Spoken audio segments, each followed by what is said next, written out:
Hi, my name is Emma Wilkinson, and my research was pertaining to analysis of long-term water quality trends in a northeastern Florida estuary system.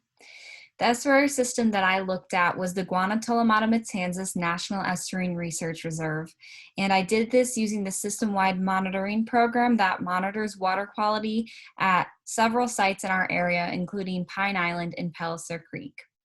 As you can see on this visual, Pine Island is north of St. Augustine on the Talamato River, just downstream from the urbanized Jacksonville area. Palliser Creek, on the other hand, is south of St. Augustine on the Matanzas River in a less urban area.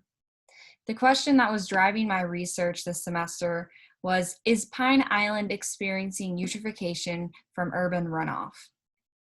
Now, these two sites are comparable due to their similar geographic locations. Both of them are distant from an ocean inlet, so they are more influenced by terrestrial sources of nutrients, such as freshwater runoff and freshwater input sources. I wanted to analyze both sites for eutrophic conditions, which are indicated by high dissolved inorganic nitrogen, high chlorophyll, and low salinity. In order to do this, I did data cleansing for over 1 million data points, which I downloaded in 4 large files from the National Estuarine Research Reserve's websites. This water quality data contained in these documents spanned from 2001 to late 2019, and I was able to manipulate it into a workable data frame that I then ran multiple regression analyses on, which identified significant relationships between dissolved inorganic nitrogen and other water quality parameters. The results of these analyses allowed me to identify several significant parameters, including salinity, chlorophyll A, and temperature.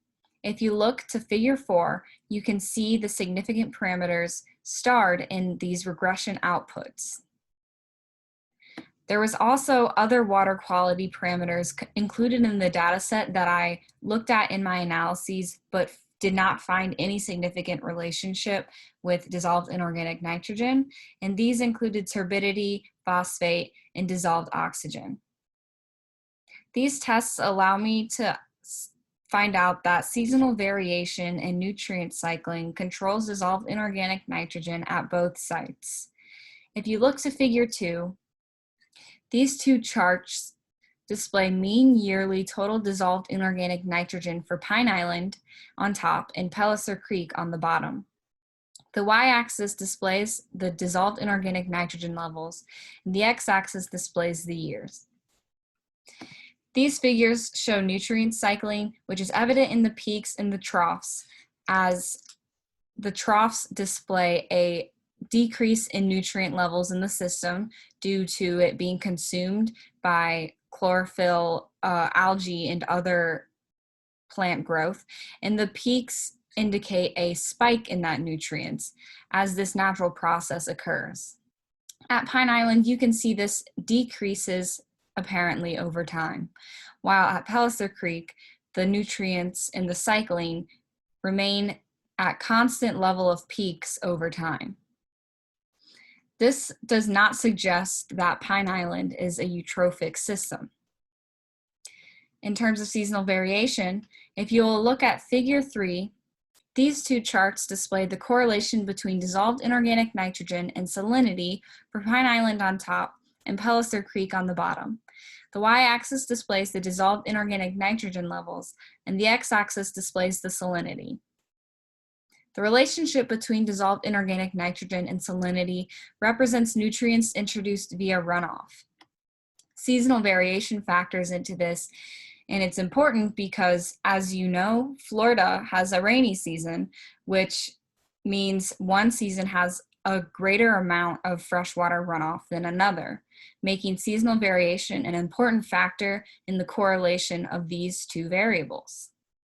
However, these charts look at the annual data set for averages that we calculated.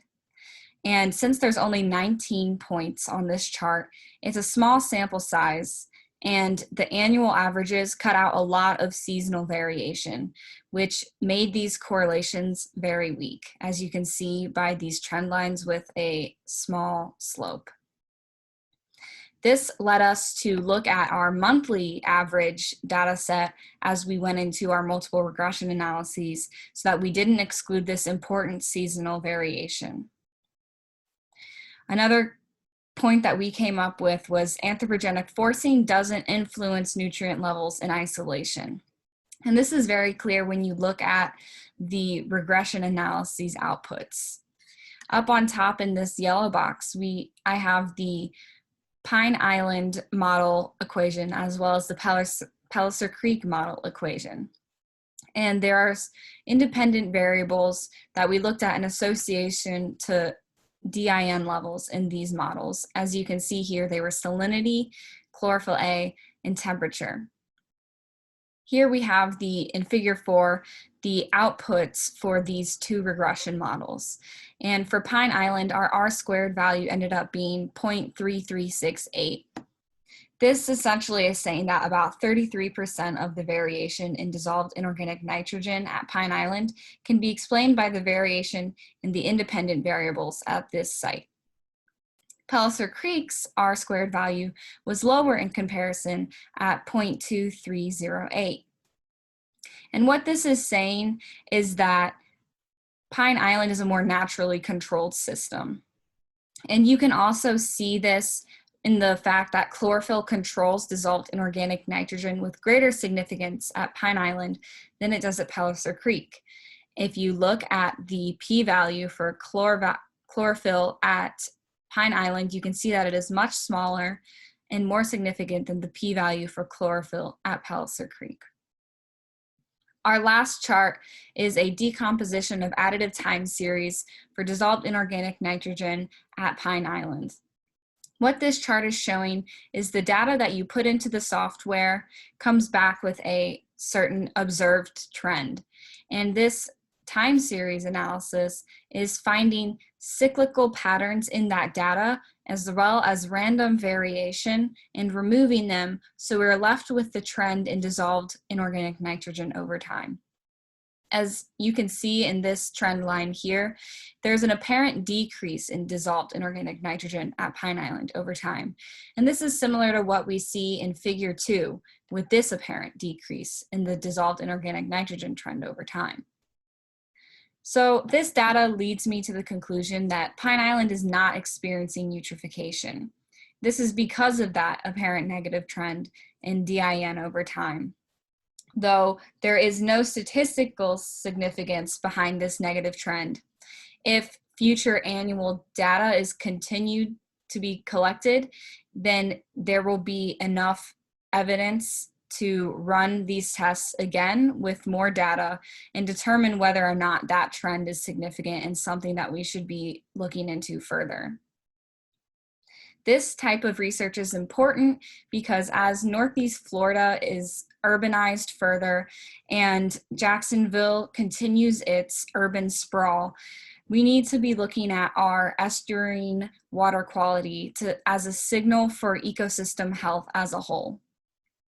With that, I'd like to thank Dr. Melissa Southwell as my faculty mentor and Dr. Cow as my very useful resource for helping me with coding and any challenges that I came across in R this semester. Thank you.